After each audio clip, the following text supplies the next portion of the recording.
12th class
करते हैं, है ना। तो इस कृषि में सभी किसान क्या होते हैं, मिलकर कार्य करते हैं, परस्पर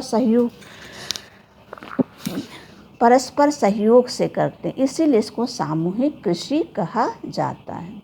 इस प्रकार की कृषि का प्रारंभ कहाँ हुआ, तो इस प्रकार की कृषि का प्रारंभ जो है, जो पूर्व सोवियत संघ, यानी जो आज रूस है ना, रशिया आज हम जिसको कहते हैं, पहले वो सोवियत संघ के नाम से जाना जाता था।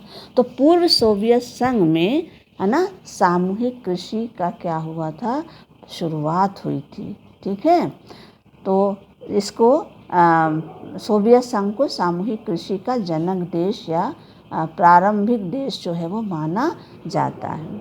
क्यों सोवियत संघ में सामूहिक कृषि की शुरू की गई, तो इसका उद्देश्य था बच्चों कि कृषि दशा को सुधारने के लिए तथा उत्पादन में वृद्धि करने के लिए और किसानों को आत्मनिर्भर बनाने के लिए सोवियत संघ में सामूहिक कृषि क्या की गई थी, प्रारंभ की गई, है ना। इस प्रकार की जो सामूहिक कृषि है, इसको सोवियत संघ में क्या बोलते हैं, कोल खोज के नाम से जाना जाता है। कोल खोज के नाम से जाना जाता है। ये एक ही वर्ड है बच्चों, कोल खोज ना। तो सोवियत संघ में इस कृषि को कोल खोज के नाम से जाना जाता। तो ये हो गई बच्चों आज आपकी विभिन्न प्रकार की विश्व में प्रचलित कृषि प्रणालियाँ। ये बहुत इम्पोर्टेंट टॉपिक है ना बच्चों।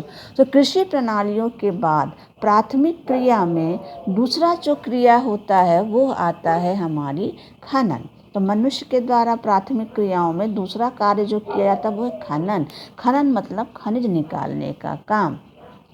तो खनिज निकालने का काम आज से नहीं बल्कि प्राचीन समय से हो रहा है ना। जब इंसान प्राचीन अवस्था में था, तब जब लौह युग, ताम्र युग था और पाषाण युग से ताम्र युग और लौह युग में आया, तब से मानव जो है वो खनिज निकालने का काम कर रहा है। ठीक है, लेकिन खनन का काम जो है, यानी खनिज निकालने का काम जो है, उसका वास्तविक विकास जो है जब औद्योगिक क्रांति शुरू हुई, तो औद्योगिक क्रांति के बाद ही खनन के कार्य का क्या हुआ, ज़्यादा तेज़ी से विकास हुआ।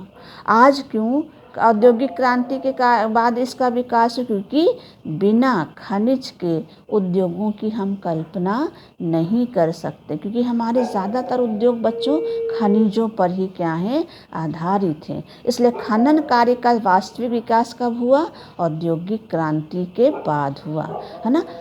प्राचीन काल से आज तक खनन का महत्व जो है, यानी खनन कार्य यानी खनिज निकालने का कार्य जो है, उसका महत्व लगातार क्या हो रहा है, बढ़ता जा रहा है। ठीक है, तो खनन का कार्य जो है, यानी खनिज निकालने का कार्य जो है, उसको कुछ कारक क्या करते हैं, प्रभावित करते हैं। वो कौन से कारक हैं जो प्रभावित करते हैं, तो दो प्रमुख कारक हैं। एक है भौतिक कारक, दूसरा है आर्थिक कारक।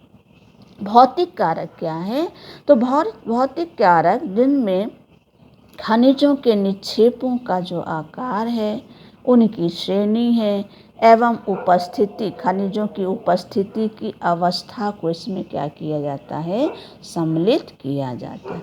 आर्थिक कारक क्या है, इसमें खनिजों की मांग है, विद्यमान तकनीकी ज्ञान है एवं उसका उपयोग है, उपलब्ध पूंजी है, यातायात है और श्रम पर होने वाले व्यय आदि को आर्थिक कारक में सम्मिलित किया जाता। तो खनन कार्य को प्रभावित करने वाले ये दो कारक हैं। अब चलते हैं खनन कार्य की विधियां कौन सी हैं, तो खनन कार्य करने की दो विधियां हैं। पहली विधि क्या है बच्चों, धरातलीय विधि, है ना, धरातलीय खनन विधि।